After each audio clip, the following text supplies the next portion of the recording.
Hi സിംഹക്കുട്ടി bros. ലോക എന്ന് പറഞ്ഞ സിനിമ ഉണ്ട്. ഞാനും കുടുംബത്തോട്ടാണ് കണ്ടത്.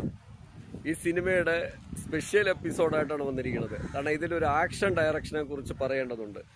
ഈ ആക്ഷൻ ഡയറക്ഷൻ ചെയ്തിരിക്കുന്നത് യാനിക് ബെന്നാണ്. അതായത് യാനിക് ബെന്നും ടീമാണ് ഇതിൻ്റെ ആക്ഷൻ നിർവഹിച്ചിരിക്കുന്നത്. ഈ പടത്തിൻ്റെ തുടക്കം മുതൽ എൻഡ് വരെ ഈ ആക്ഷൻ കോറിയോഗ്രാഫി ചെയ്തിരിക്കുന്നത് വളരെ പവർഫുള്ളായിട്ടും വളരെ സ്റ്റൈലായിട്ടും അമേസിങ്ങുമായിട്ടാണ്.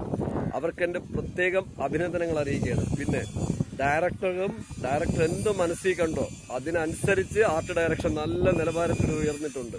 ആ നിലയ്ക്ക് ഈ പടം അത്രയും ഹൈപ്പായിട്ട് ഓടുന്നുമുണ്ട്.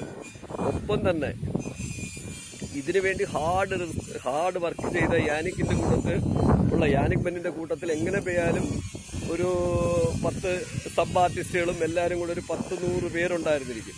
ഈ 100 പേരുടെ ഹാർഡ് വർക്ക് അപ്രോക്സിമേറ്റ് ആണ്. 100 പേരുടെ ഹാർഡ് വർക്ക്, എത്രയോ മാസത്തെ പ്രയത്നം, ഇതെല്ലാം തന്നെ ഈ പടത്തിൻ്റെ ഫ്രെയിം ബൈ ഫ്രെയിം നമുക്ക് അമേസിംഗ് ആയിട്ടാണ് തോന്നുന്നത്. അത്ര സ്റ്റൈലായിട്ടാണ് ചെയ്തിരിക്കുന്നത്. ഈ പടത്തിലെ യാനിക് ബെന്നിനും ടീമിനും സ്പെഷ്യൽ പ്രത്യേക അഭിനന്ദനം പറയുകയാണ്. 100ൽ 100 സ്റ്റാർ തന്നെയാണ്. ഒപ്പം തന്നെ തുടർന്നുള്ള എപ്പിസോഡിൽ ഇതിനേക്കാൾ സ്റ്റൈലായിരിക്കണം.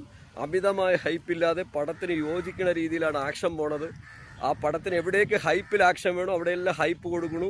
എവിടെയൊക്കെ പടം നോർമൽ കഥാപാത്രം നിൽക്കുമ്പോൾ ആ നോർമൽ ആക്ഷൻ കൊടുക്കണു. അങ്ങനെ അമേസിങ് ആക്ഷൻ ഡയറക്ഷൻ എന്ന് ഈ പടത്തിന് പറയേണ്ടി വരും. ക്യാമറ എവിടെയൊക്കെ വരച്ചിട്ട് എങ്ങനെയൊക്കെ ആംഗിളിൽ എത്ര നല്ല രീതിയിൽ നാച്ചുറലായിട്ട് ചെയ്യാമോ ആ രീതിയിലൊക്കെ ഇതിൻ്റെ ആക്ഷൻ ഡയറക്ഷൻ ചെയ്തിട്ടുണ്ട്.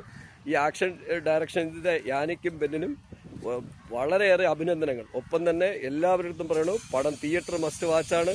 നിങ്ങൾ ഒരു കാരണവശാലും OTTയിൽ വരാൻ വെയിറ്റ് ചെയ്യരുത്. എല്ലാവരും കൂടെ തിയേറ്ററിൽ പോയി തന്നെ പടം കാണണം. മലയാള സിനിമ ഹോളിവുഡിലോട്ട് മെല്ലെ ഹോളിവുഡിലോട്ട് മെല്ലെ ചെന്നെത്തട്ടെ എത്തിക്കൊണ്ടേയിരിക്കുന്നു. കാരണം ഈ 35 കോടി രൂപയ്ക്ക് ഇത് ചെയ്യാമെങ്കിൽ ഇവരിൽ ഒരു 500 കോടി രൂപ കൊടുത്തു കഴിഞ്ഞാൽ അവർ വേറെ വല്ലതുമൊക്കെ ചെയ്ത് കളയും. 10 മാർവലസോ 10 സ്പൈഡർമാനെ പോലെയുള്ള സിനിമകളോ ഉണ്ടായിക്കൊണ്ടുവരും. അല്ലെങ്കിൽ 10 അവതാർ പോലെയുള്ള പടങ്ങൾ. കാരണം അവതാറിൻ്റെ ബഡ്ജറ്റ് ഞാൻ നിങ്ങൾക്ക് പറയണ്ടല്ലോ, 3000-3500 ഇന്ത്യൻ കോടി രൂപ വരും അവതാറിൻ്റെ ഒരു പാർട്ടിൻ്റെ ബഡ്ജറ്റ്. അപ്പോൾ ആ നിലയ്ക്ക് നമ്മൾ എടുത്താൽ വെറും 35-40 കോടി രൂപയ്ക്കാണ് ഇതിൻ്റെ പാർട്ട് 1 വന്നിരിക്കുന്നത്. ആ ലെവലിലാണ് ഈ പടം ചെയ്തിരിക്കുന്നത്. എല്ലാവരും മസ്റ്റ് തിയേറ്റർ വാച്ച്. യാനിക് ബെന്നിനും ടീമിനും ആക്ഷൻ കോറിയോഗ്രാഫിക്ക് പ്രത്യേക അഭിനന്ദനങ്ങൾ. Must watch. ആ ടീമുകൾക്ക് എല്ലാവർക്കും അഭിനന്ദനങ്ങൾ. തീർച്ചയായിട്ടും എല്ലാവരും തിയേറ്ററിൽ പോയി തന്നെ കാണണം. സൈനിങ് ഓഫ്, നോബക് സോളോ.